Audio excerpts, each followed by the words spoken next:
Hello everyone, SirMonkeySuit or Zappy here, back again with Ghost in the Shell Standalone Complex Season 1, Episode 26. It is the finale, and in the last episode it was insane. It never let up in terms of action.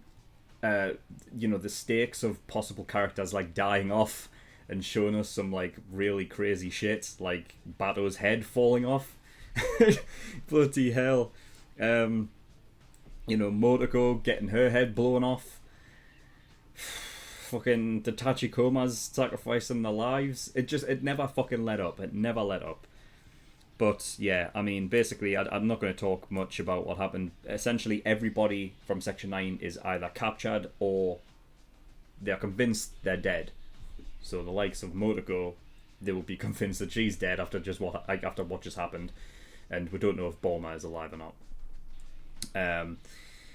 But yeah, so they're convinced Motoko is dead. I don't think so. Like I said before, I would be very surprised if she is dead, but I'm pretty sure she's not. For one case, she didn't have a watch on, so you know what I mean. Like that must not be her. I'm guessing it's either a remote puppet or well, yeah, it would have to be, wouldn't it? I think, because I don't know how else you'd survive not having a head. Even though she is like a cyborg, I don't know if she has like another memory storage space within her body, maybe, that keeps her alive. I don't know. But yeah, anyway, don't need to say anything else. So we're going to get in episode 26. If you want to if you want to watch the reaction, link is in the description below. There's also the link to the full length if you want to watch the reaction in full and not just the 10-minute cut version. Then the offer is there for you. But yes, nothing else to really talk about. So we are going to get into the finale of Season 1 for Ghost in the Shell Standalone Complex and see what we get. So without further ado, let's go.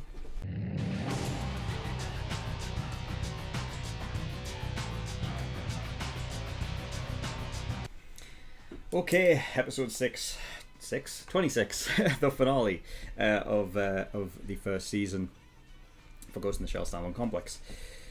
Wow, that ended a hell of a lot more sort of like brightly than I anticipated. I didn't think it was going to be such sort of close the book on that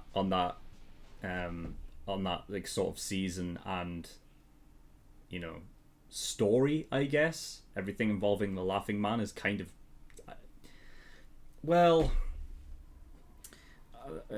I don't know,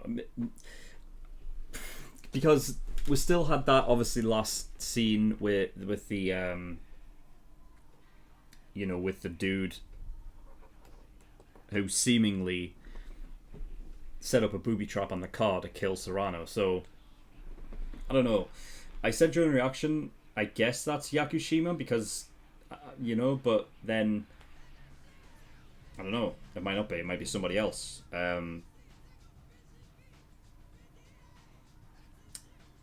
But I don't know. I mean, corruption still exists. It's still a case of just, they are... Section 9 is still a thing, you know what I mean? But, like I said, I just wasn't expecting it to sort of just wrap up in a package like that nicely. I thought it was going to be a case of everything that we've, gotten from the, the Laughing Man thing and everything revolving around that was something that was going to carry on into Season 2. But it seems as though they just wrapped it all up in a nice, neat little package, with obviously Aramaki having all this sort of kind of planned out. Now, I don't know really to what degree he planned, like when. I don't know if everything with Serrano was actually involved in all of that, you know what I mean? Like, I don't know if the whole point was to kind of force them into that situation, like if Aramaki knew that far ahead, that would be the plan. But I don't know. They put a lot of them at risk. But I mean, everyone's alive, even Bulma as well. So even though like we just didn't see what happened to him under there, he's fine. So yeah, the crew is back together and is still Section 9. But then it was just like a case of, I don't know, because the whole point was to the whole point was to sacrifice Section 9 for this to happen, but then it's just back again anyway. I really wish we could have had Ai join the team, but I mean, like, fucking hell, I mean, he'd definitely be overpowered, put it that way, to be like a part of our team. But I think it would have been a great wrap up. Like if you know, I love the sort of the introduction that Motoko brought out with the data chip thing that was taken out of Tachikoma, you know what I mean? Like curiosity. That putting, like, actually having the, like, I have that is like a way to sort of bring back the Tachikomas in a way. Like they are still there, it's a shame we wouldn't hear those, cute voices again. But it would have been cool just to have them there, like in that sort of in that way. But it's interesting that it was a bit hard to follow, especially the conversation taking place between Motoko and Ai himself. But generally, the thing that I get is that, right, so he's not a human, right? He's a robot. He's like a machine, in a way.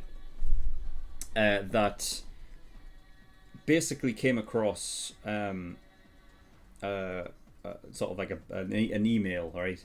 That essentially what they described came from the original Laughing Man. So it was whoever sent that is the original Laughing Man. So that in a way, Aoi is also a copycat. You know what I mean? But he's the one that obviously headed the whole thing in physical form. But yeah, it's just interesting. I mean, I don't think I did mention it during the reaction, but yeah, I think that like library place is. I think Motoko went there before. I think she was dragged into there on that episode where it was like, a full episode of people talking in like a chat room, right? And the guy who was heading it up was indeed Aoi, I think. And he dragged Motoko into that place. So what my thoughts was in the beginning when we heard like Motoko talking in this place, I was like, oh, like I wonder if Aoi sort of kind of transferred her into that in a way, so that she is sort of like a part of the the sort of the internet as a whole, and like her sort of conscience is in there. But that wasn't the case. It seems as though the idea is that the person, well, the Motoko thing that got its head blew off wasn't like, Motoko wasn't actually in there, that she was sort of remote piloting it. But yeah,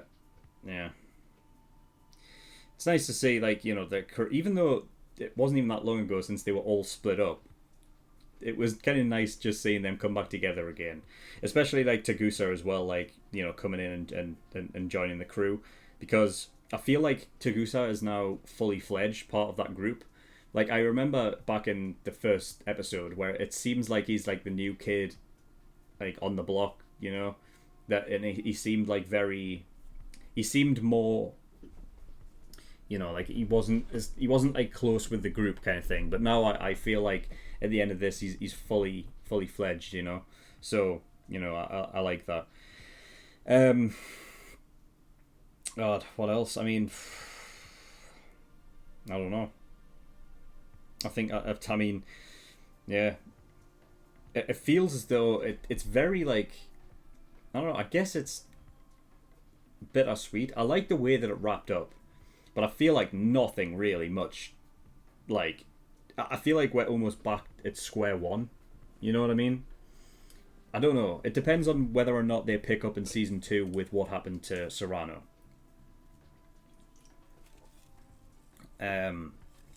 So, we'll have to wait and see what happens with that. But yeah, I'm just happy with the way it sort of ended off.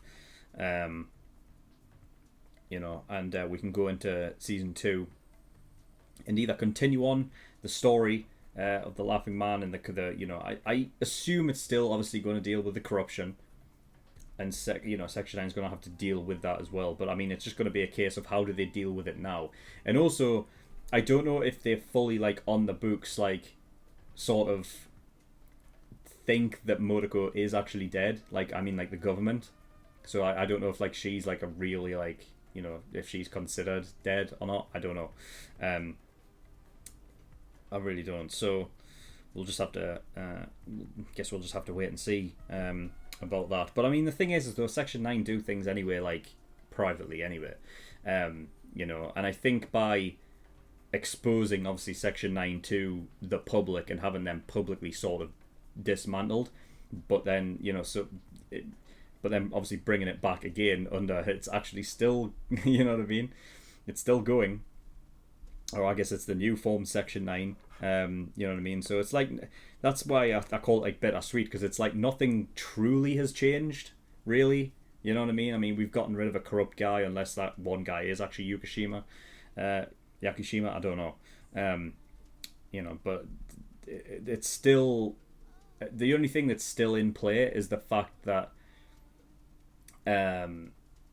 the Cyberbrains, you know, the Murai vaccine or whatever was shut down. I think it's still not out there in public, in the public domain. So, you know, we'll see where they pick up on that. But yeah, I mean, it's going to be one of those things where it will be interesting to watch it again, because obviously of all the information of how everything started, you know, and you know, a lot of these episodes do require a second watch through anyway, so that you can get all the, you know, the information that you need, because it's a lot of sort of info dumps at times with this show. So, you know, like, it's hard to keep up at times. But yes, very, very, very, very cool. I really enjoyed these, like, especially these last 6 episodes. It really did pick up, like people said, and yeah, I truly enjoyed them. And people say season 2 is much better, so like better paced, everything like that. So yeah, I'm enjoying. I can't wait, and to get into season 2 and see what there is.